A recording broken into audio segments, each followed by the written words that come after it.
comme je disais à Gérard, donc il se passe tout simplement que à l'orav, c'est quelque chose qui est devenu, Baruch Hashem, qui est de très fréquent. Donc j'ai eu des chélots de dernière minute. Je peux vous partager celle sur laquelle j'ai été amené à répondre. C'est une personne qui va se marier et que le nom du khatan, c'est le même que celui du beau-père. Vous savez que dans la Tzava'a de Rabbi Yehuda Hanassi, c'est un livre sur lequel on tient, l'autre Morazak tient dessus, le Rabbi parle longuement de ça. La Tzava'a, on va dire le testament, quoi, les instructions qu'il a laissées avant de quitter ce monde, c'est un nombre d'instructions sur lesquelles on fait extrêmement attention. C'est un pic Kabbalah, on ne comprend pas tout, on comprend très peu même. Et donc, c'est là-bas qu'il évoque le problème que ça peut être sakana, ça peut être un danger, lorsque on fait une ktouva et que le nom du khatan, c'est le même que celui du beau-père. Et donc, dans ce cas-là, qu'est-ce que l'on fait? Eh bien, on ajoute un prénom, et même mieux que ça, on ajoute en premier. Personne qui s'appellerait Israq, par exemple, eh bien, il faudrait lui ajouter auparavant un autre nom comme ou Yosef et Israq, ou bien Lévi et Israq, ou bien un autre prénom. Certains disent Alter Israq, le Israq, mais Chaim Israq, voilà. C'est bien de savoir c'est la faute, si un jour ça vous arrive, pensez à poser la question. Voilà, c'est le genre de chez l'autre.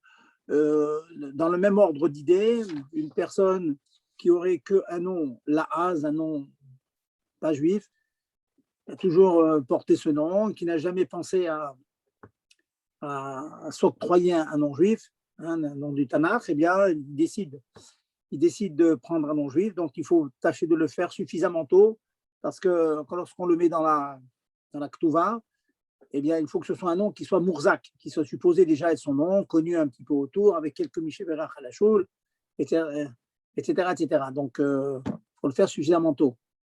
En général, on considère qu'il faut au minimum un mois avec Miché Berach de manière fréquente pour être cové à le nom. Bon, en cas d'urgence, on peut aller un peu plus vite.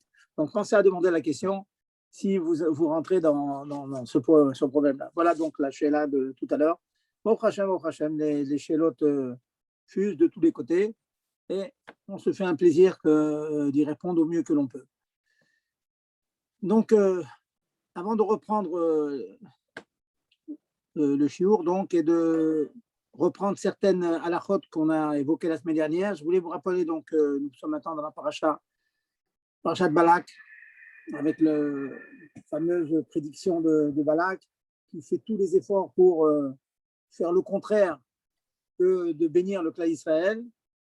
Eh bien, il n'y arrive pas, Dieu lui ordonne, non, il n'est pas question, et finalement, c'est une des plus belles poésies de la Torah, Ma'atovo al-Yaakov, comme vous connaissez tous, donc qui sort de la bouche de ce prophète Racha, prophète Goy Racha, qui ne cherchait que le mal du clan d'Israël.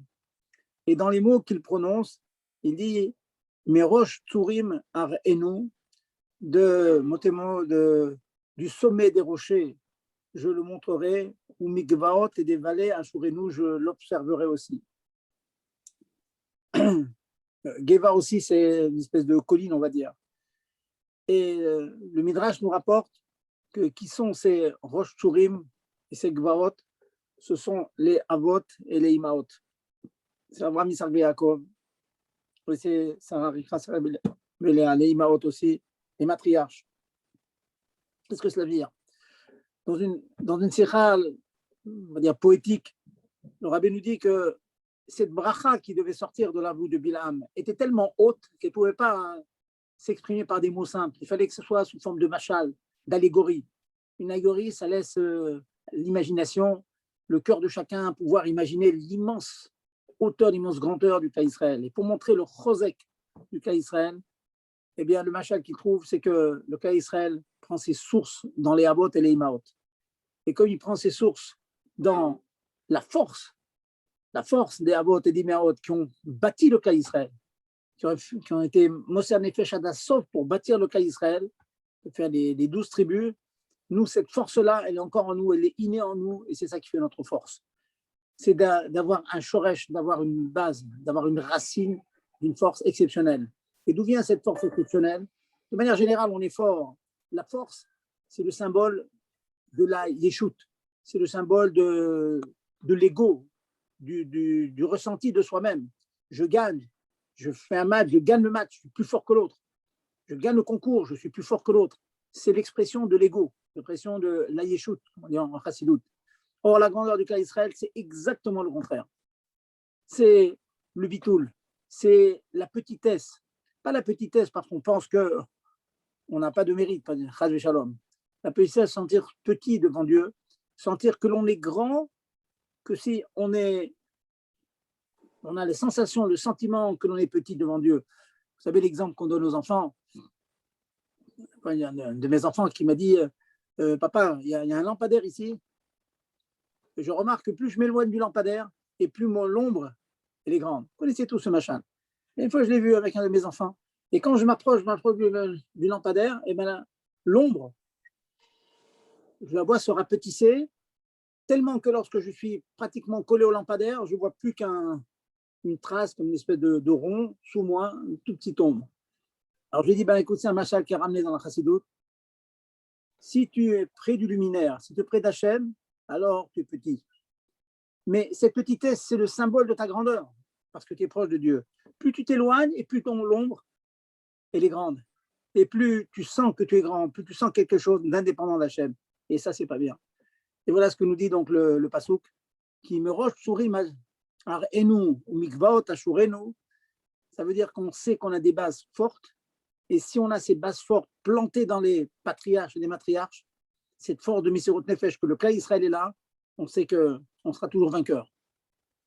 Pas parce que c'est bien d'être vainqueur, c'est parce qu'on est dans le Hémet, on est là pour proclamer la vérité. La force du clan Israël, cette force de Misérot Nefesh. On a vu que lorsque le clan Israël est Misérot Nefesh, il est toujours vainqueur. Voilà donc le petit mot que je voulais dire sur cette paracha.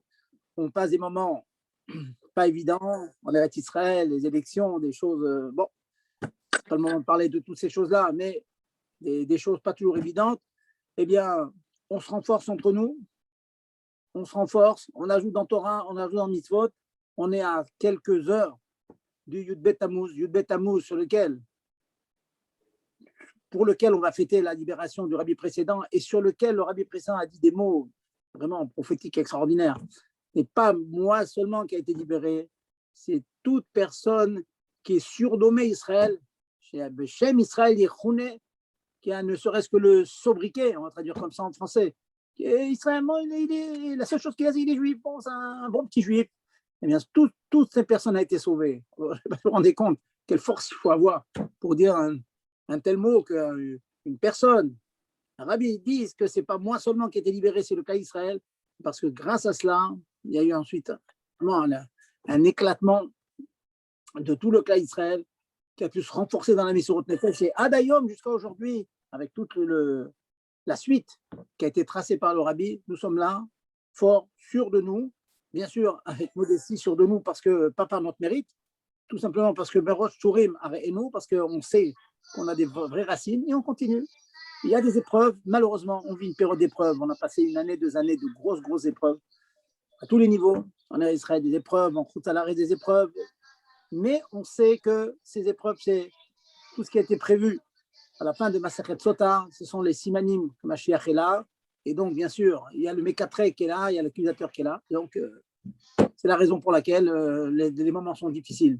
Mais, Chazak, Viti Chazek, renforce-toi, sache que tu as des bases solides. Tu regardes ton père, ton grand-père, ton arrière-grand-père, ça remonte jusqu'à Abraham Avinu, ça remonte jusqu'au patriarche, au matriarche, donc on est fort et on continue comme ça. Voilà, Bezat Hashem, le mot que je voulais vous transmettre. Maintenant, avant de commencer donc un shiur, on va reprendre donc notre cycle. Pendant quelques semaines, on a parlé des brachot. On va revenir sur notre cycle des mlachot de Shabbat. Hein, ça fait Baruch Hashem plus d'1 an maintenant que nous étudions ça. On a pratiquement passé tout le cycle des melachot, mais il faut toujours faire des chazarot, il faut toujours approfondir. Donc on va reprendre. Certains d'entre vous se sont fidélisés seulement depuis quelques mois, n'ont pas écouté les premiers shiurim, donc c'est l'occasion pour moi, on va dire en partant à l'envers. Tout à l'heure, je vais vous reparler de la melacha L'avant-dernière des Melacha, la dernière c'est Otsa, c'est porté, la dernière c'est Makev Batish. Le dernier coup de marteau, finaliser quelque chose. On va en parler encore de cela. Mais avant, je voulais revenir sur deux chez l'autre que nous avions laissé en suspens la semaine dernière. Si vous vous rappelez, dans les brachot, nous avions une discussion avec une des auditrices donc, du cours et qui avait soulevé que certains rabbinim disaient que sur les champignons de nos jours, compte tenu de la manière dont on les fait pousser sur la terre, etc., il y aurait un tzad de dire la bracha Boré Peri Adama et pas comme c'est marqué dans la Mishnah, mais c'est marqué Shakol Nyamidvaro. Alors, je vous dis tout de suite que le psak des Gdolé Israël, c'est que sur les champignons, on fait Shakol Nyamidvaro. Point. Comme ça, si vous voulez des références, regardez dans le Chet de Shevet Alivi, ou le Rav Wosner, Zatzal, il dit clair, il apporte plusieurs arguments, que sur le champignon, on fait toujours Shakol. Et une des idées la plus simple, c'est que malgré le fait que ça pousse sur la terre, c'est sûr que ça pousse sur la terre, toujours posé sur la terre, sauf exception. Et ça peut pousser sur des arbres, parfois sur des marmites, sur du fer. Mais il n'en reste pas moins que la yénika la pousse, le fait de grandir, le guidoul, le fait que le champignon pousse, c'est de l'humidité qui l'entoure et pas le robe de son guidoul vient de là et pas de la terre elle-même, et donc ça reste cher. Ça, c'est la première halakha dont nous avions parlé la semaine dernière. La seconde aussi, nous avions parlé, un d'entre vous avait demandé la question sur ce qu'on fait pousser, comme c'était à l'époque de Gush Katif, malheureusement, nous n'avons plus de nos jours. Il y a beaucoup de fruits qui poussent maintenant sans connexion avec la terre, avec l'humidité, etc., dans des serres et tout. Eh bien, là aussi, il y a eu discussion dans les post-kim. Le psak définitif, vous regarderez dans Piskei Teshuvot, dans Siman, si je ne me trompe pas, Resh, Dales Resh, et il apporte donc on regarde pas si vous voulez maintenant la source duquel il vient, l'endroit où il a poussé, on regarde sa forme définitive. S'il a une forme définitive qui ressemble à une tomate, ça reste une tomate et on dira, comme l'immense majorité des tomates qu'on fait pousser dans le monde, Boré Peri Adama. Voilà. Comme les fameuses salades de Gush Katif, il y a des salades qu'on fait pousser comme ça pour éviter les vers, etc. On les fait pousser au-dessus de la terre. La bracha reste toujours Boré Peri Adama, ça ne devient pas Shakol. Voilà donc les deux questions que nous avions laissées donc la semaine dernière. Donc, nous allons aborder maintenant, comme je disais, est-ce qu'il y a des questions là-dessus? C'est bon? Pas de questions? Ok. S'il n'y a pas de questions, donc on va continuer. Donc, je vais vous apporter quelques halachot, quelques questions qui m'ont été soumises là, récemment. Il y a une personne, quelques questions, ensuite on va répondre à la CEDER.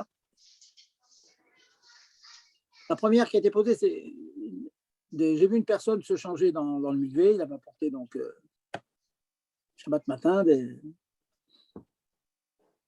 un habit, il avait prévu ça depuis Erev Shabbat, et puis dans le mikvé, il a mis un pantalon shabbatique, disons, et il a enfilé donc la ceinture dans les passants du pantalon.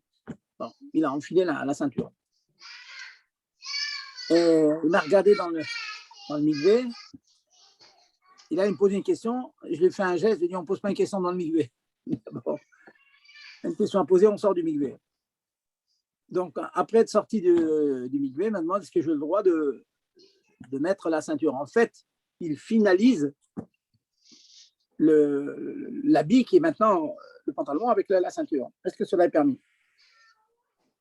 Alors, la réponse est que le pantalon ayant déjà été utilisé et la ceinture aussi, et surtout, alors, comprenez bien le point, on n'est pas, je vous dis les mots déposés, on n'est pas mévatel la ceinture au pantalon. Ça veut dire, de manière générale, surtout pour un homme, quand on met une ceinture dans un pantalon, ça ne devient pas la ceinture du pantalon exclusivement.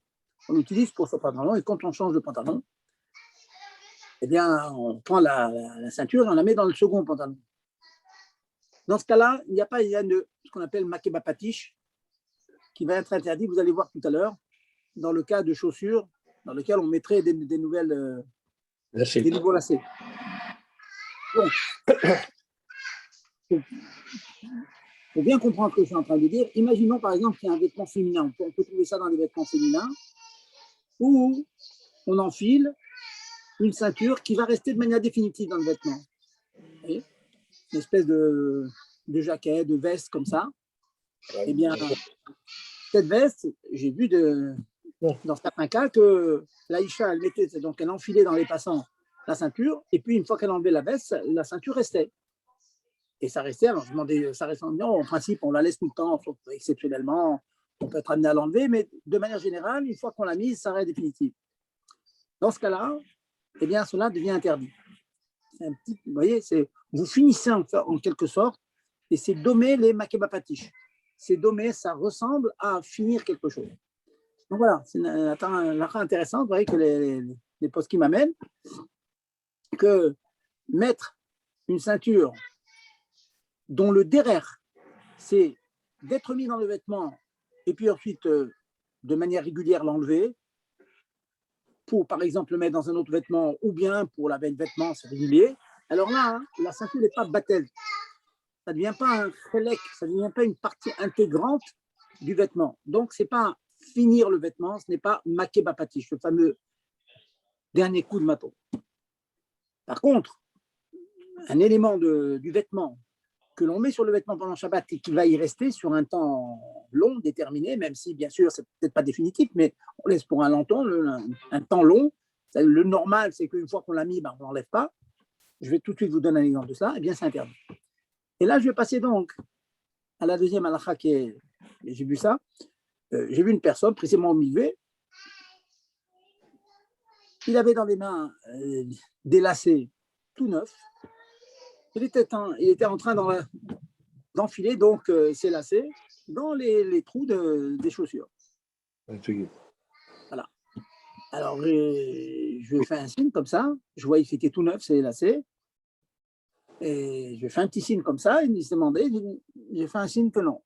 Qu'il fallait qu'il arrête. Et pour cause. Les poskim disent, donc je ne vais pas rappeler le nom des poskim, les simanim dans le Shulchan Aruch, que, étant donné maintenant qu'il est en train de mettre des nouveaux lacets à ses chaussures, même, je vais plus loin, je ne parle pas de chaussures complètement neuves et qu'on prend des lacets neufs, on met dans des chaussures. Non, je ne parle pas de ça. Même des chaussures déjà utilisées, mais desquelles on a cassé le lacet, le fait de remettre un nouveau lacet sur la chaussure, ça finalise, ça finit le lacet, c'est interdit. Intéressant que les poskim disent que si, en cas de besoin, quelqu'un dit oui, mais je veux bien, mais il faut absolument que je mette mes lacets maintenant, j'en ai pas d'autres, les vieux sont cassés. Alors, les poskim disent que si vous avez, comme ça arrive très très souvent dans les chaussures, vous avez 3-4 lignées de trous, et puis on enfile dans tous les trous. Il est permis d'enfiler dans les 2 premiers trous, ceux du haut par exemple, pour fermer la chaussure. Dans la mesure où c'est évident que si on le fait de cette manière-là, eh bien, le but, ça ne peut pas rester définitif. Impossible. Après, il faut l'enlever et puis le remettre entièrement après Shabbat. Ça, c'est permis. Mais si on les met entièrement, c'est-à-dire on remplit l'ensemble des trous et on ferme la chaussure de cette manière, on finalise la chaussure comme ça, eh bien, il y a un problème donc de makiva patish. Donc voilà. Vous voyez, c'était très, très, très proche. Donc, c'est de la route et la ceinture et les lacets. Avec l'exception, comme je vous dis, si on le fait de manière provisoire, de manière vraiment ostensiblement provisoire, que c'est sûr et certain que l'on va ensuite les enlever pour les remettre, auquel cas, cela est permis. Allez-y, je vous écoute. Est-ce qu'il y a des questions là-dessus? Y a-t-il des questions? Vous êtes avec moi? Je n'ai pas entendu, j'ai rien entendu aujourd'hui. Qu'est-ce que ça veut dire provisoire? C'est-à-dire qu'on n'utilise pas tous les trous de la chaussure? Un trou sur 2, un trou sur 3? C'est ça? Alors, ce prat-là, ce guédère, vous demandez, l'idée est simple. C'est que c'est de manière qu'on sait très bien qu'on ne porte jamais des chaussures de cette manière-là. Vous voyez? Alors, vous pouvez me poser la question, pousser, vous me dites ici, il y a un grand batlan, il les a mis sur ceux d'en haut et puis il va laisser 10 ans comme ça. Bon, dans ce cas-là, ça sera quand même permis parce que c'est une manière tout à fait anormale de porter le lacet. Donc, c'est de manière comme les gens ils le portent et une fois qu'on finit. Quand on a des chaussures neuves, on ne met pas les lacets sur les derniers trous. Oui, non, je voulais savoir si Ouais, d'accord. Ouais, j'ai bien compris. Rav, j'ai une question aussi, s'il vous plaît. C'est Oui. pour savoir si ce sont les lacets d'origine, quel est le problème de. Il y aurait un problème de les remettre, Ah non, même non, s'ils non, se non, sont non. enlevés Ah oui, non, non, non, non, complètement? non. Vous faites bien de. C'était ma chemin dans ce que j'ai dit que ça devait. Alors, si maintenant les chaussures ont déjà été utilisées avec ces lacets-là, ça veut dire que la chaussure a déjà été finie et pour une raison quelconque, il faut l'enlever pour arranger, pour mille raisons. Alors là, j'ai envie de le refaire parce qu'on ne fait rien, il a déjà été fait, vous voyez. La chaussure D'accord. est déjà arrivée à la perfection, à sa finalisation. Donc, le fait d'enlever, il arrive parfois, vous savez très bien qu'à force de tirer le lacet, vous avez une partie qui est très longue à droite et à gauche, c'est très court. Alors, quelquefois, on l'enlève et on remet tout, on essaie d'égaliser, de les mettre à peu près symétriques. Vous voyez, ça, c'est permis, il n'y a pas de problème. Mais par contre, si on les met dans une nouvelle paire de chaussures, même, ça c'est intéressant, même Ah. si le lacet n'est pas un lacet neuf, et que la chaussure n'est pas des chaussures neuves, mais que ces lacets n'ont jamais été, finalement, de cette manière, c'est une nouvelle finalisation des chaussures. Ça, ok, merci Rav. Allez-y. Autre question? Autre question? Bon, écoutez, je vais vous donner encore d'autres halakhot qui concernent donc toujours, on va faire le finaliser. Vous allez voir que c'est vraiment très très large comme issour, quoi. Aussi bien les sourim de la Torah que les sourim des Rabbanan, qui sont les suivants. Les Harim considèrent que si vous avez un habit sur lequel on est makpid sur les plis, vous voyez, imaginez que vous ayez un pantalon, vraiment, quelqu'un qui est makpid, quand il met son pantalon, c'est pas des pantalons comme ça, des jeans, des choses comme ça, le pantalon du firtou qui est makpid, il remet la chose sur ses plis. Ou bien une femme qui aurait on va dire une jupe plissée, et les makpidas de remettre vraiment chaque chose dans sa place. Remettre dans ses plis initiaux, c'est considéré, c'est fait. Ça conserve le yifoul, le côté neuf, le côté entretenu du vêtement. Et les harim ont considéré que ça peut être un petit peu assimilé à finir quelque chose. Vous continuez à le finir, en quelque sorte. Bon, je dis bien, attention, qu'il n'y ait pas de confusion là-dessus. Des serviettes de toilette, par exemple, ou un drap. Il est clair qu'on les plie, mais on n'est pas du tout makpid sur le pli. Une serviette de toilette en particulier. Même un drap aussi. Alors aussi, bon, je connais très peu de gens qui ont des draps dont les plis ont été faits. On est très, très makpid de reprendre des plis de base, hein, surtout que les draps, bon, une fois qu'ils ont été salis, on les lave à la machine à laver, donc les plis disparaissent complètement. Là, il n'y a pas une yann il sort de plier. Mais les choses sur lesquelles on est makpid sur la pliure, hein, je sais qu'il y a des gens qui sont makpid, il y a certains habits, il faut les mettre vraiment dans leur pli, et sinon ils vont s'abîmer, le pli va être beaucoup moins fin, beaucoup moins délicat. Eh bien, ça, c'est interdit pendant Shabbat. Ensuite, je continue donc toutes ces interdictions qui rappellent donc finir quelque chose, mais vraiment au sens tout à fait large.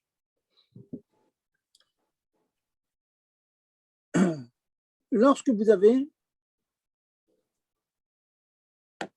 disons, un vêtement, et vous êtes makpid, que ces vêtements sentent bon. Il y a des personnes qui mettent comme ça des espèces de petits de la menthe, des fois de toutes sortes de fleurs odorantes sur les habits, dans des habits qui sentent bon. La malo, pourquoi bien. Sachez que on rentre dans l'interdiction de ce qu'on appelle molid recha. On a des preuves de la Gemara. Molid recha, je crée une odeur dans quelque chose de matériel. Le matériel, ça veut dire les cheveux, par exemple, les vêtements. Donc, embaumer un vêtement, c'est molid recha, c'est interdit. Alors, vous allez me dire, si c'est comme ça, est-ce qu'on a le droit de se parfumer le corps? En quelque sorte, j'avais une odeur neutre grâce à ce parfum, cette eau de cologne. Faites attention que ce soit très, très, très discret, hein, même pour les nachim, pour les femmes, soit discret, pour pas des odeurs provocantes. Bon, Mais par hygiène, pour bien se sentir, on peut vouloir avoir une odeur comme ça distraite. Eh bien, sachez que sur le corps, il y a une grande marloquette, une grande discussion dans les poskim, si nous avons le droit de parfumer notre corps. Je ne rentre pas pour l'homme, attention. Hein, voilà.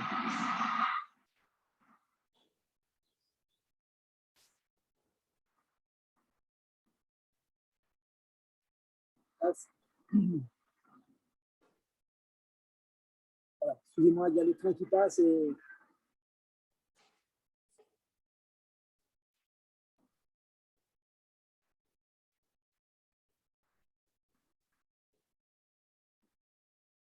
ici, il fait très chaud, donc la fenêtre est ouverte.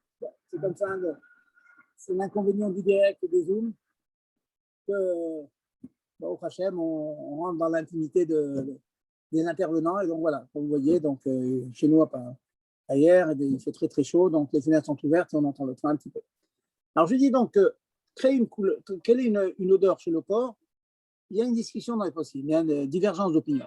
Alors d'où vient cette divergence d'opinion? Eh bien tout simplement du fait que, bon, celui qui est interdit, c'est clair. On a dit de créer une odeur, c'est molid recha, et c'est un problème, hein, c'est comme créer une nouvelle chose, quoi, en quelque sorte. Eh bien, ceux qui permettent, eh bien, ils s'appuient sur le fait que le corps, bien sûr, est vivant. Le corps étant vivant, donc il y a une espèce de vie interne, il y a de la transpiration, etc. Donc cette odeur, elle est à souhait de paraître, elle est de disparaître. Donc elle est faite pour partir. Donc comme c'est quelque chose de très très provisoire, hein, certains permettent cette chose-là. Pourquoi dans cette discussion, quelle est la position du Admor Hazaken?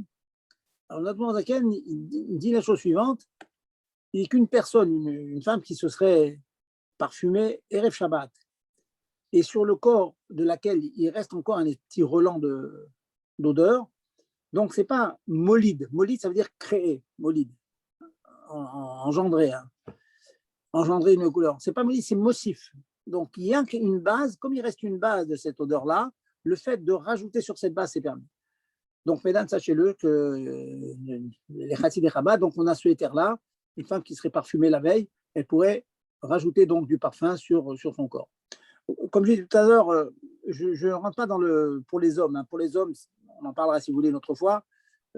S'il y a un problème de nos jours, est-ce qu'il y a un problème de l'otilbash begedisha, le fait de se parfumer, ça ressemble au minagim des femmes et tout, pour les hommes, ce serait interdit. Ou bien non, on va dire que puisque maintenant le robe du monde se parfume, c'est permis. Bon, c'est une autre sheila que je n'aborderai pas ce soir pour les hommes. Mais je parle maintenant pour les femmes, de manière générale.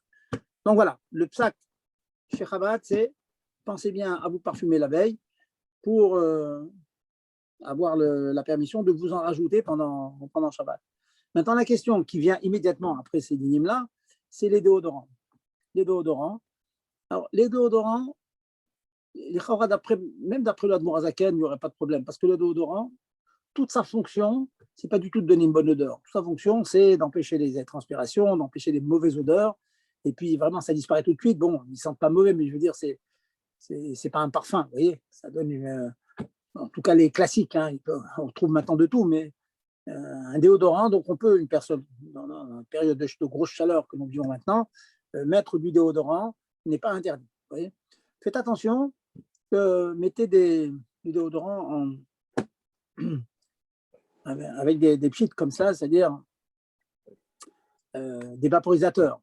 Parce qu'il y en a certains qui, c'est une espèce de bille comme ça, et le fait de le passer sur le corps, ces espèces de billes, on rentre dans un problème, comme vous savez, comme les savons et tout, un problème de ce qu'on appelle mémaréar. Mémaréar, c'est lissé. Donc, tâchez d'avoir des vaporisateurs. Hein, et pas de... Voilà. Ça, c'est donc encore l'interdiction de comme maquer la patiche.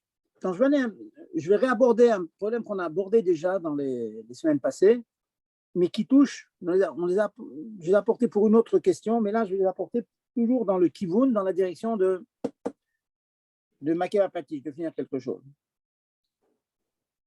La vaisselle, Shabbat. La vaisselle Shabbat, le Rambam me dit, vous savez tous qu'on ne fait pas la vaisselle une fois que toute la famille a mangé, il reste toute la vaisselle sale.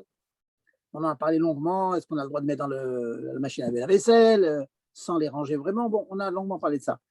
Eh bien, la vaisselle, une fois que le repas du midi est fini et qu'on n'a pas l'intention de la réutiliser à Seudat Shlishit, on va la réutiliser que Motzei Shabbat ou la semaine d'après. Bon, c'est interdit de faire la vaisselle. Et une des raisons, le Rambam il évoque cette raison-là. Il la met dans Metaken Keli, Metaken Mana. Le Rambam apporte plusieurs halakhot comme ça, les unes à les autres, dès qu'on apprend la chita du Rambam sur la raison, le pourquoi de la chose. Pourquoi c'est interdit? C'est le problème de faire la vaisselle. En général, on dit la vaisselle, c'est un problème de achana. On n'a pas le droit de faire quelque chose de Shabbat pour le lendemain, pour dimanche. Là, le Rambam non, c'est parce que tu es en train de. Tu la rends propre. En soi, tu l'améliores. Tu fais un tikkun. C'est un tikkun de la rendre apte à être utilisée toute ta vaisselle. Comme ça, donc, il y a une mashmaou du Rambam. Bon. En tout cas, c'est une deuxième raison de ne pas faire la vaisselle. Je connais les tanot des nachim, des femmes. Et oui, mais ce n'est pas possible, on n'a pas de place les mettre, etc. Je connais le problème. Et malheureusement, on n'a pas le droit, une fois que le repas est fini, on n'a pas le droit de laver la vaisselle. Par contre, j'ai eu l'occasion de vous dire que si vous avez l'intention d'utiliser une partie de cette vaisselle, vendredi soir, il y a beaucoup d'invités à la maison, et puis Shabbat midi, vous avez deux invités seulement. Il est permis de faire toute la vaisselle, sachant qu'on ne va pas toute la réutiliser le Shabbat midi. Ça, c'est pas grave. Dès l'instant que j'ai le droit de commencer à faire une partie de ma vaisselle, alors je peux la finir sans problème. Mais il faut que ce soit vrai que la première partie, je la lave parce que je vais l'utiliser. Vous voyez, donc, on voit encore ce ignal-là. Maintenant, y a-t-il des questions sur cela? On va passer à autre chose. Alors, Rav, excusez-moi, je n'ai pas très bien compris pour le pli du pantalon, parce que la dernière fois, vous aviez dit que c'est un chapeau, c'est écrasé, on peut le remettre dans les plis. Alors là, je n'arrive pas à voir la différence. Ah, il y a une immense différence dedans. Quand il y a un chapeau qui est écrasé, oui, que vous le redressez, vous ne le mettez pas dans les plis. Il est tout écrasé, vous lui redonnez sa forme normale. Mais sa forme normale n'est pas écrasée. Par contre, mettre dans les plis, le pli en lui-même, c'est ça qui est considéré comme finir quelque chose. Vous voyez, ça n'a rien à voir l'un avec l'autre. L'un, il est complètement froissé en quelque sorte, et vous le défroissez. Vous voyez, si vous avez un pantalon, par exemple, imaginez qu'il y a un pantalon qui est froissé, et vous le mettez, vous l'allongez comme ça pour le défroisser. C'est pas interdit, ça. Ah, d'accord. Vous voyez, par contre, si vous commencez maintenant, comme on fait, on attrape le bout et puis on appuie bien dessus pour que les plis se remettent exactement en place, c'est le pli en soi qui est interdit. Ah, alors, le col, un col levé, qu'on le baisse quand on met la chemise, des fois quand on met la chemise, le col il se lève seul et après on rebaisse le col, c'est bon ça? Il n'y a pas de problème, madame. C'est le derrière comme ça. La vérité, le pli il est fait juste, c'est son derrière chimoucho, c'est comme ça. Le derrière chimoucho, pour les hommes, par exemple, on lève le col de chemise, on met la cravate et puis on le rabaisse. Vous voyez? Ah, voilà. C'est pas qu'il va s'abîmer et on le met bien. C'est comme ça son chimouche. Vous voyez? C'est comme ça qu'on l'utilise. Donc, il n'y a aucun problème. Aucun problème. Merci. Voilà, je vous en prie. Alors, donc, nous disions que toujours dans ce kivoun là de finir les choses, donc on a dit la vaisselle, d'après le Rambam, c'est interdit toujours à cause de Metaken Mana, de finir quelque chose. Et on va encore élargir donc ces interdictions-là. Là, je vais rentrer dans une shéla dont on a déjà parlé, mais il faut bien la comprendre. Parce que je vois que dans beaucoup de familles, on ne fait pas attention à ces choses-là. Ça vaut la peine quand même au moins de faire attention, compte tenu de la grandeur des poskim qui s'y interdisent. Et je veux parler de l'ouverture des bouchons de certaines bouteilles.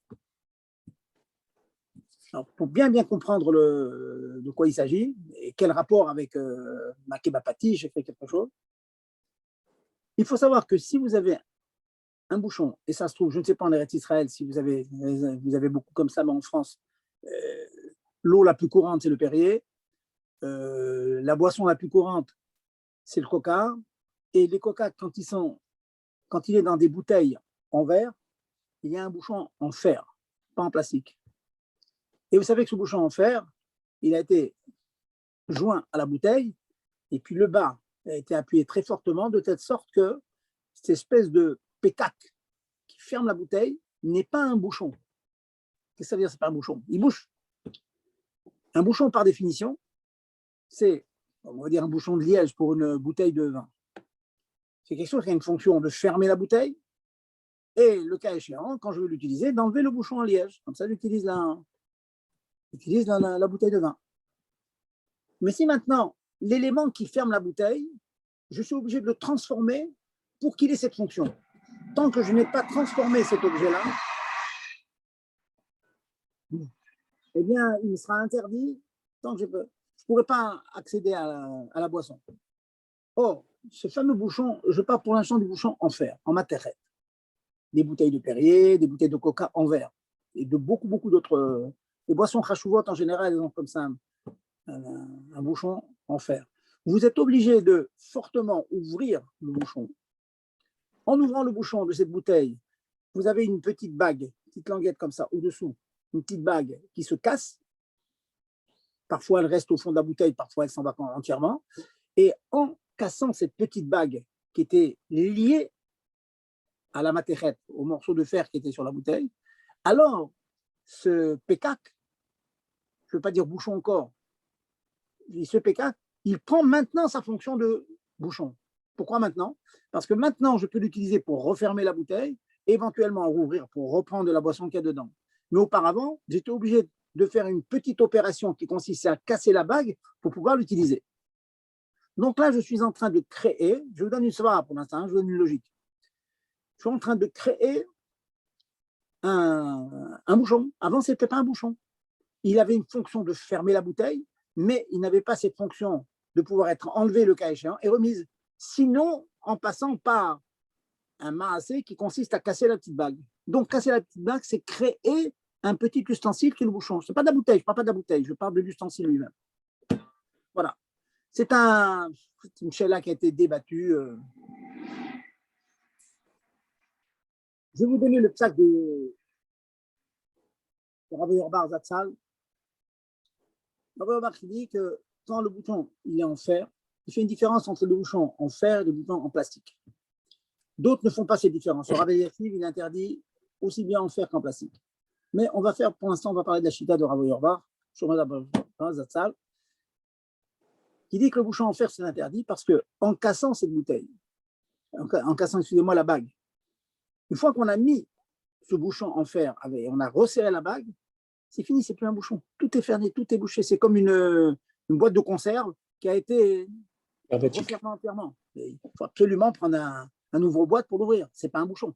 Il faut faire une nouvelle opération pour pouvoir sortir les aliments qui sont dedans. Donc, créer ce petit bouchon est interdit. Comme ça dit l'Arbar. Bon, alors, je vais quand même vous donner les solutions. Ensuite, vous choisirez. Hein, je vais vous donner même les svarotes de ceux qui sont méquilim dans cela.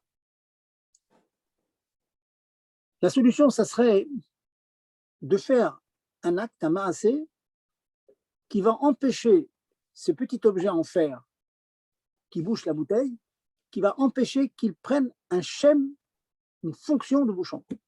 Comment?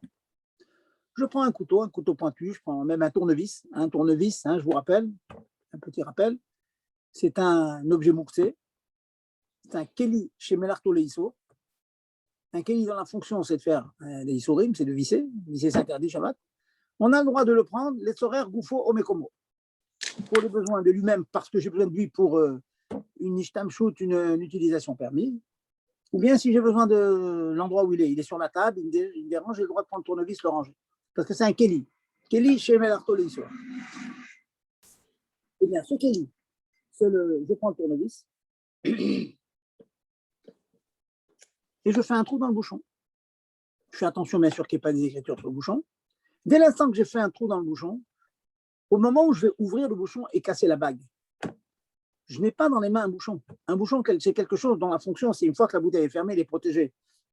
À plus forte raison, c'est un coca, une bouteille de coca, une bouteille où il y a du gaz.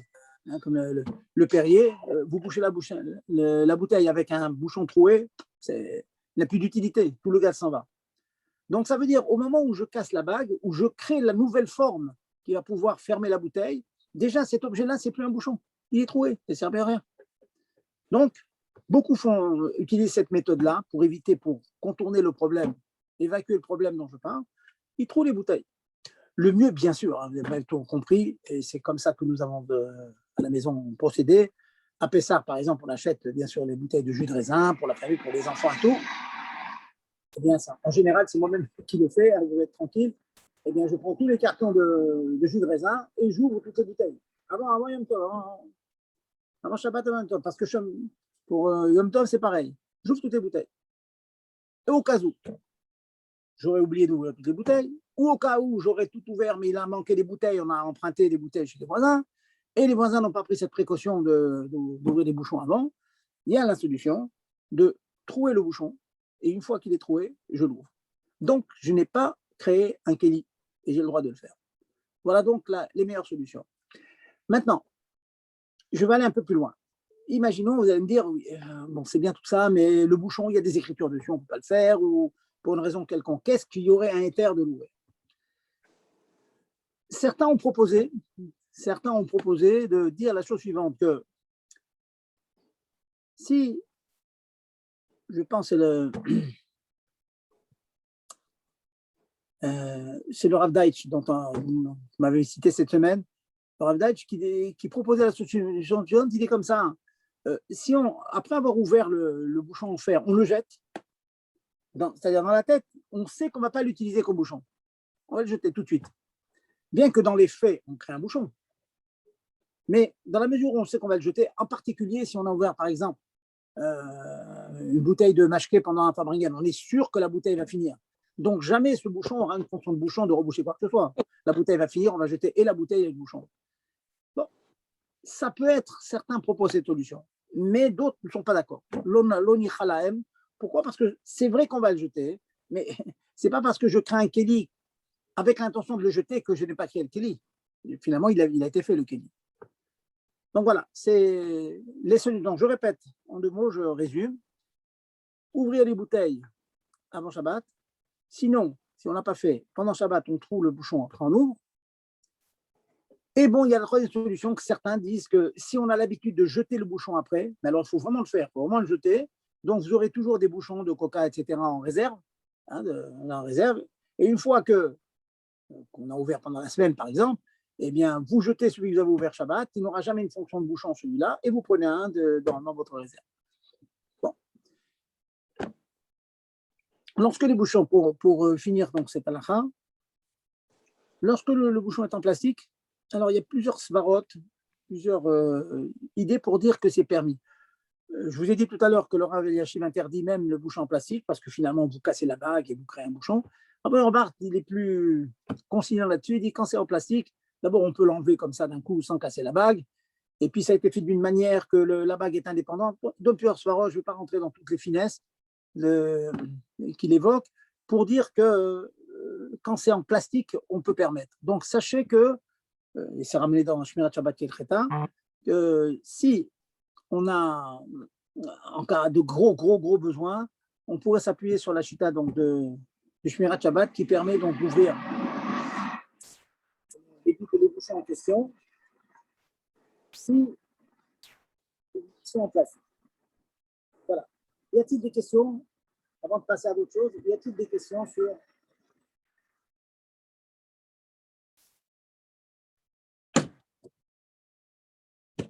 messieurs, dames, vos questions? N'entends rien? Allez-y. L'autorisation d'ouvrir simplement les bouteilles. Il n'y a personne qui permet, qui est méquille sur l'ouverture des bouteilles. Oui. Surtout n'importe quel bouchon. Parce que moi, je vois la choule et ils ouvrent n'importe quelle bouteille. Hein. Oui. Ceux qui sont méquilim, bon, ils sont méquilim. Je ne pense pas qu'ils aient tous fait la souya, mais on va leur trouver un limout-route. Le limout-route, c'est qu'en général, les bouteilles qui sont ouvertes dans les kiddushim, comme vous me dites, en général, la bouteille est finie, on ne l'utilise pas. Dans la Non. mesure où on ne l'utilise pas. Parce que- Milechatria, c'est un bouchon qui n'aura jamais une fonction de bouchon réelle dans la réalité. Il s'appuie sur ça, vous voyez. non, Et mais je même- sais qu'il y a certains poskim qui disent, D'accord. ou bien non, je suis d'accord avec vous. Je suis d'accord avec vous si on vide complètement la bouteille. Mais maintenant, s'il reste et il remet le bouchon dessus, là, on parle pas. voilà, là, Un c'est problème. vraiment problématique. Ça, c'est vraiment problématique. Il n'y a pas de éther là-dessus. Euh, écoutez, si on fera un jour la soudia, certains veulent dire que quand même, c'est pas vraiment quelque chose de rachouf ce qu'on crée, c'est un petit qui dit bon, on peut trouver, mais franchement, vous savez très bien, hein, la Torah, vous connaissez D'accord, mais le petit éther, on l'a toujours, hein, Non, le parce que- Yeshomrim, on l'a toujours. On peut Oui, toujours trouver en cherchant, mais je fais attention en général de vous apporter vraiment les grands noms, Rav Osner, Rav Osner, Rav Shlomo Auerbach, vraiment les vrais poskim du Dor, quoi, que tout le monde, qui sont incontestés, vous voyez, dans le Dor. Maintenant, on peut toujours trouver des. non, parce que dans le monde, on voit que ça se fait. Alors, je pose la question. Est-ce Ouais. qu'il y a vraiment des grands qui ont permis? Des grands rabbinim qui ont permis ou c'est les gens qui font dans leur tête? À leur tête. Je ne pense pas que ceux qui le font dans les faits, ils ont vu des grands qui ont permis. Ils le font parce qu'ils ont vu qu'on le fait, vous voyez. Et je pense que c'est comme ça, vous voyez. Bon, mais en fait, on peut trouver. Si on cherche, on peut trouver. Mais pour moi, c'est, vous savez, c'est Il dans tout ce que l'on fait. paraît que le rabbi ouvrait les bouteilles. Ça, c'est une autre question. C'est une autre question, ça. C'est une autre question. Il faut voir si ça avait été bougé avant. Ou ça, c'est une autre Ouais, question. bon. J'ai une chmois, c'est à vérifier. Hein, j'ai une chmois que il est arrivé que des rabbinim, des gdola rabbin Chabad, demandent au rabbi de ne pas le faire. Car Shamati. D'accord. Car Shamati, que Ah, c'était à moi la jamais vu, rabbi. mais soi-disant, il y a des gens qui ont. Voilà, c'est à moi la rabbi. Voilà. Ouais, d'accord. OK. Alors, je continue toujours dans mon Makeba Patish. Donc, on a dit c'est finaliser quelque chose. Donc, il m'en reste quelques-uns. Hein. J'espère que vous prenez quelques notes quand même, que ça reste ces choses-là. Un cas de Makeba Patish, j'ai vu récemment. C'est en Eretz, ça fait beaucoup. Il y a des cure-dents. Hein, on va dire c'est des petits morceaux de bois pour piquer les olives. Voilà. On s'en sert comme cure-dent. J'ai vu une personne qui en utilisait un, il a cherché un autre, il n'en a pas trouvé. Alors, qu'est-ce qu'il a fait? Comme le premier qu'il avait utilisé était un petit peu utilisé, mais chômage, eh bien, il a pris son cure-dent, il a coupé en deux. En coupant en deux, vous savez très bien qu'il y a toujours une petite épine qui se fait, une petite pointe qui se fait. C'est ma machingma, à côté de Kessam, c'est un morceau de bois. C'est, d'après certains Tanaïm, c'est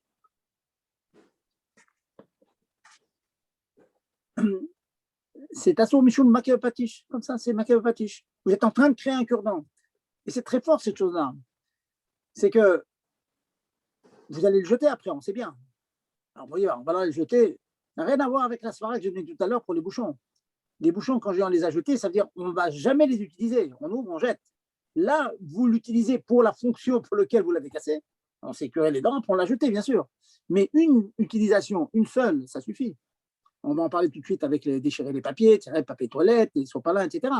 Donc, le fait de faire un massé comme ça, qui prend un petit objet, vous en faites quelque chose maintenant qui vous sert, même que le chimouche, c'est qu'une seule fois, c'est assaut. Il n'est pas question de permettre. Donc, ne vous amusez pas à prendre, je ne sais pas, une allumette et la casser en deux, ou un petit morceau de bois, même qui ne serait pas mouxé, un cure-dent, etc., la couper en deux pour vous curer les dents. Certains même, ça je vois malheureusement, quelquefois j'ai vu prendre des personnes qui prennent une fourchette en plastique. Fourchette en plastique, eh bien, ils s'amusent à casser les dents.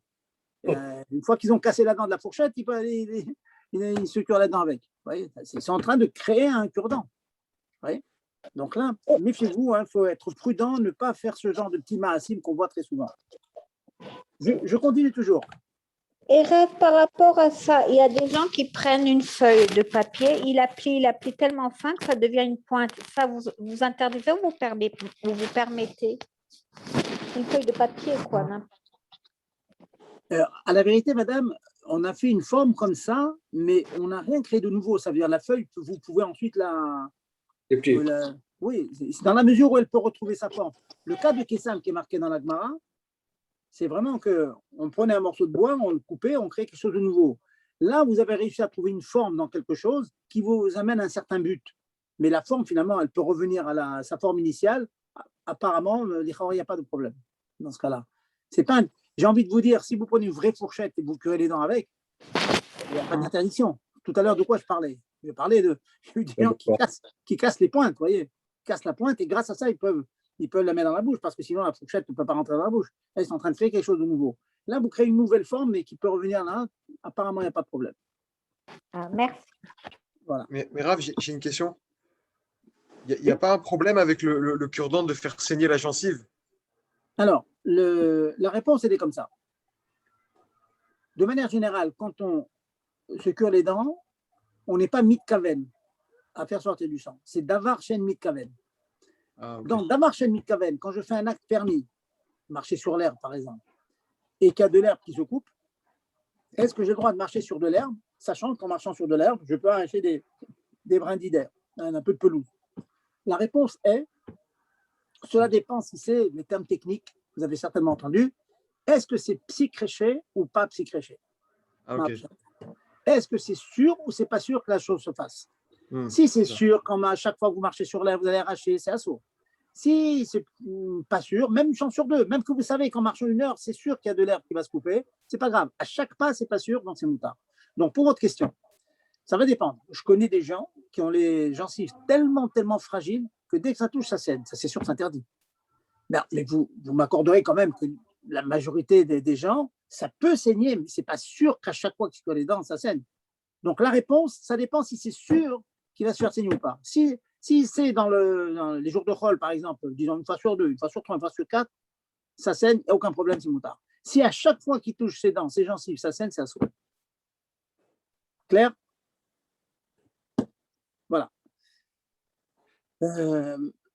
Encore une ou deux à la faute encore, pour boucler donc cette mlacha. Encore une fois, on en a parlé, mais c'est des questions récurrentes. Je vois encore des gens qui s'entêtent à couper du papier, couper des nappes à la choule, en disant c'est pas grave, on ne fait pas attention, etc. Ceci est interdit. Kriyat, neya, papier toilette, sopalin, les nappes en plastique, les couper, c'est assourd. Pachout, c'est assourd. Ça peut être à cause de makeba patish, dernier coup de marteau. Ça peut être à cause de coréa, déchiré, c'est une autre melacha. Ça peut être à cause de mechater, si on le fait selon une mesure bien précise.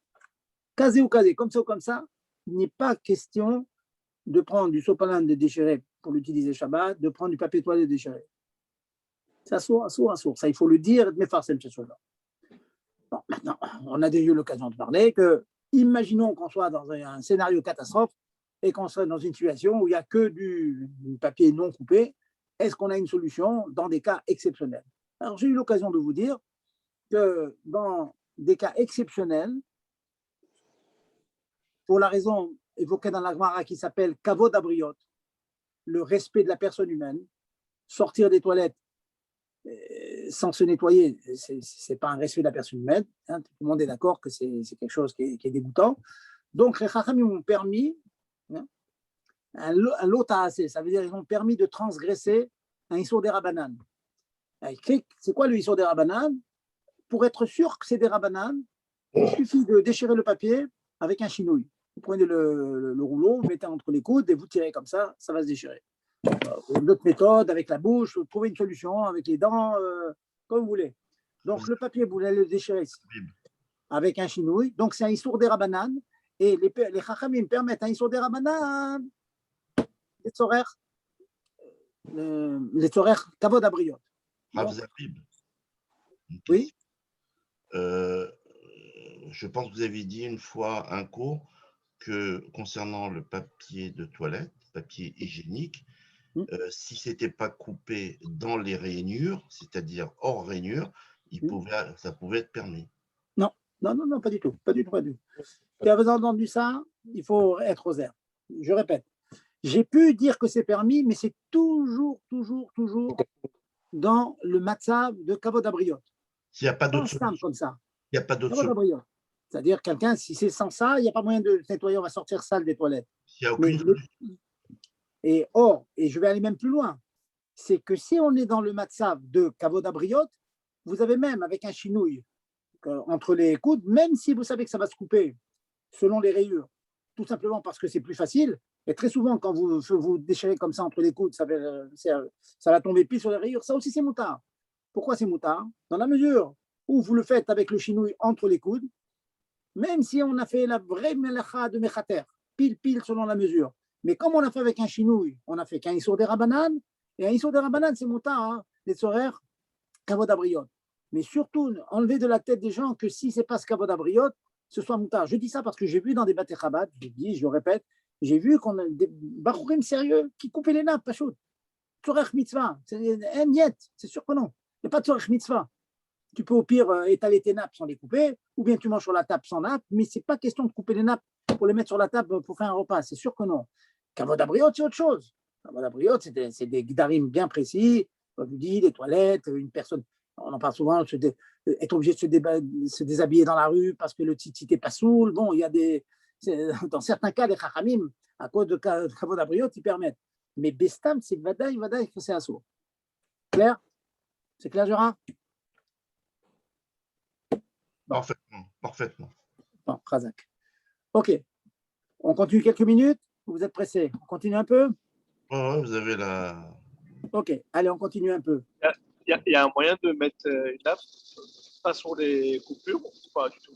Avec un couteau coupé ou pas du tout? Non. Couper, c'est dans toutes les manières, c'est interdit midera banane. Si ça vous intéresse, c'est dans le siman Shin même, dans Shulchan Aruch, Admor Zaken, Mefourash. Couper avec un couteau, même sans couteau, un morceau c'était un morceau d'argile qu'on coupait pour faire cuire des poissons, ou bien un morceau de neya, bien de papier. Et bien sûr, c'est quoi l'idée? L'idée, c'est que si vous coupez, c'est parce que vous avez besoin d'un morceau qui soit plus petit. Pourquoi on a besoin de couper le papier toilette? Et parce que c'est difficile d'utiliser tout le rouleau sans le couper. Donc finalement, quand vous le coupez, vous faites un petit koun. Vous êtes métaken, un petit morceau. D'ailleurs, j'ai dû vous parler dans les shiurim précédents qu'il y aurait une solution, quand vraiment, c'est pas possible de faire tout ce que j'ai dit, c'est de se nettoyer, s'essuyer, en déroulant beaucoup de papier toilette, et tout ce qui est propre, vous le jetez dans la cuvette, après vous tirez la chasse, et c'est pas sûr, c'est pas psychréché, mais dans le rove des cas, la chasse, elle coupe le papier. Ça peut être aussi une solution. Elle est onéreuse parce que le rouleau, il finit vite, mais ça peut être une solution. Ou celle-là, dérouler beaucoup le rouleau et jeter tout dans la cuvette, ou bien, comme je vous dis, le déchirer avec un chinouille. Et ça, dans tous les cas, que ce soit dans les rayons ou pas dans les rayures, c'est des rabananes parce que c'est un chinouille. Voilà. Comment ça se fait que maintenant, il y a des rabbinim qui donnent la permission de couper des sacs de verre en plastique ou des sacs de couteaux en plastique? Vous connaissez cette permission? Avant, ils disaient c'est interdit, maintenant, ils disent ça va. Comment ça se fait qu'ils changent? Alors, vous parlez que les couteaux sont dans des plastiques, c'est ça? C'est ça que vous parlez? Allô? Madame? Allô? Ah, oui, exactement. C'est par exemple des verres dans des sacs plastiques, des fourchettes dans des sacs plastiques. Oui, avant, les rabbinim, ils disaient c'est interdit d'ouvrir et maintenant, récemment, ils disent c'est permis. Je n'ai pas compris pourquoi. Écoutez, je ne vais pas rentrer dans ce que disent les rabbinim, je vais vous dire ce que je sais à ma connaissance. Sachez une chose, que dans la Gemara, il y a un makor ne'eman, qu'on a le droit de déchirer quelque chose pour accéder à quelque chose qui est dedans. C'est une Gemara noir sur blanc qui dit un chavit, il y avait un gros tonneau avec un or chez Alpia chavit. C'est une Gemara très connue, qui est le makor de beaucoup. Donc vous avez un gros tonneau, il y avait du vin dedans, ou il y avait des raisins secs, ou des gros, des figues sèches. C'était couvert avec une peau. Il était permis de prendre un couteau et de déchirer la peau pour accéder à ce qu'il y a dedans. Okay. Maintenant, on peut identifier la question que vous demandez. Vous avez des couteaux, vous avez des verres qui sont dans un plastique. Vous déchirez le plastique pour accéder au verre, pour faire sortir les verres. Ça ressemble au din que je viens de vous dire. Donc, apparemment, on pourrait permettre. Alors, dans le cas, vous me dites, Arabanim qui serait marqué dans ça, je peux comprendre la svara de la chouma qu'on puisse faire et de faire une petite différence entre ce que vous évoquez, à savoir le plastique avec les couteaux dedans et le tonneau et la peau dessus. La différence, elle est comme ça. C'est que dans le sac en plastique, dans lequel il y a des couteaux, des fourchettes, etc., on peut être marmire de dire que si on l'ouvre, à part la fonction d'accéder à ce qui est dedans, comme déchirer la peau pour accéder aux raisins qui sont dans le tonneau. Donc, je suis obligé de déchirer. Si vous déchirez le sac plastique, vous sortez tous les verres et vous jetez le plastique, il n'y a personne qui interdit. Impossible d'interdire. Pourquoi? Parce que vous avez déchiré ça, vous déchirez le plastique, c'est permis, et il ne vous reste rien dans les mains, vous le jetez, vous mettez à la poubelle. La svara d'être mahmir, c'est qu'après avoir déchiré votre plastique, vous utilisez le plastique comme keli, tant qu'il y a des verres, des fourchettes, des cuillères dedans. Donc, quelque part, vous avez créé un petit keli, même que vous savez que c'est un keli garouin, qui n'est pas de bonne qualité, c'est un petit peu comme les boîtes. Autrefois, les boîtes, on fait très attention de faire un trou en dessous des boîtes. Pourquoi? Parce qu'on utilisait les boîtes comme keli. Alors, il y aurait peut-être une svara d'être mahmir dans ça, et là, c'est très large. Si on est mahmir dans ça, on sera même dans les paquets de chips, par exemple. Un paquet de chips, l'ouvrir, mettre tous les chips sur la table, il n'y a aucun problème, vous jetez le paquet. Vous avez accédé aux chips. Mais si maintenant, vous mettez quelques chips sur la table, et puis le paquet, il vous sert toujours de paquet de chips, vous avez créé un keli en déchirant. Vous avez créé quelque chose qui contient les chips, tant qu'il reste des chips dedans. C'est ça la svara de ceux qui sont marqués dans ça. Mais moi, je pensais que on a le droit de déchirer les paquets pour accéder à de la nourriture. Mais si vous déchirez un paquet, vous accédez à des trucs en plastique qui ne Vous sont jetez, pas madame, de la il n'y a pas de nourriture. différence. J'entends ce que vous dites. J'entends ce que vous dites. Si vous avez un chemisier dans la cellophane et que vous déchirez la cellophane, vous pouvez la déchirer et la jeter. On peut trouver des chilokim encore, madame. Je suis d'accord, mais je dis, les mailles, c'est, dans les faits, si vous déchirez, vous avez un carton avec des livres dedans, du papier craft dedans, vous avez le droit, s'il n'y a pas de lettres et tout, de déchirer le papier craft, de le mettre dans la poubelle. On peut trouver des chilokim et tout, mais ce n'est pas chose que c'est moutard, comme tout c'est marqué dans la Gemara. Il n'y a aucune raison que ce soit plus moutard dans la nourriture qu'ailleurs, parce que l'essentiel, c'est quoi? C'est d'accéder à ce qu'il y a dedans. Déchirer, ce n'est pas une mlacha parce que c'est mécalquel, et je n'utilise pas le papier pour contenir encore, donc il a perdu son dit de Kéli, donc c'est sûr que c'est moutard. Ça. Ah, très, très bien, j'ai bien compris, merci. J'ai bien compris, voilà. Merci. Alors, je vois encore une ou deux à la fois et on va conclure. Eh bien, on est toujours dans le move, dans la logique de finir quelque chose. C'est la raison pour laquelle on ne peut pas prélever Trumot et Masrot, vous êtes en Eretz Israël, certains d'entre vous. Prélever Trumot et Masrot, c'est amener le fruit à être consommable. Il était tevel, il n'était pas consommable, bien consommable. C'est interdit, on ne peut pas faire Shabbat. Tout à l'heure, je parlerai des chalotes en Chutz Alaret. Pareil, on ne peut pas tremper les kelim au mikvé pendant Shabbat, parce que pendant Shabbat, vous les faites passer de l'état de kelim assour be'anaa, assour be'shimouch, peuvent être utilisés parce qu'ils ne sont pas trempés. Même une seule fois, contrairement à l'erreur qui court, même une seule fois, un kelim non trempé n'a pas le droit d'utiliser. Et vous l'amenez à l'utilisation, donc ceci est interdit. Bon, comme vous savez qu'il y a une exception dans les chalotes en Chutz Haaretz, pas pour les Israéliens. Les chalotes en Chutz Haaretz, Mekoro, c'est tout midera banane, donc il y a beaucoup de coulottes. Les chachem ont permis, si on a oublié de prélever la chala du pain de Shabbat, on peut mettre du pain de côté, sans rien prélever. Vous mettez de côté pendant Shabbat, vous mangez le reste, et sur le morceau de pain que vous avez mis de côté, vous prélevez, Motza et Shabbat, vous prélevez, et ça marchera rétroactivement, même que vous avez déjà mangé tout le reste du pain. Bon, c'est une coula spéciale que les chachem ont faite pour la chala d'Eretz Israël. Voilà, messieurs, dames, donc on a fait un retour complet sur tous les points de Makava Patish. N'hésitez pas, si vous faites Hazara, vous révisez tout ça, vous me préparez quelques questions et je lui poserai la semaine prochaine, dans le cours de la semaine, et on en parlera la semaine prochaine, comme cette semaine, on a reparlé des questions de la semaine dernière sur les champignons, sur les fruits de bouche catif, etc., qui ne poussent pas dans la terre. Et rêve à tout le monde. beaucoup, Rav. Et Bravo. tâchez de passer un beau Yudbet Tammuz en liberté. Un juif est toujours libre. Et toujours, n'oubliez pas ce que je disais tout à l'heure, qui merosh turim ar-enu, ou mikvaot ashurenu, on est sur les ailes de l'aigle, on est sur les avot et les imaot. Avec l'aide de Dieu, on est invincible. Amen. Erev Tov. Merci. Erev Tov. Merci, Amen.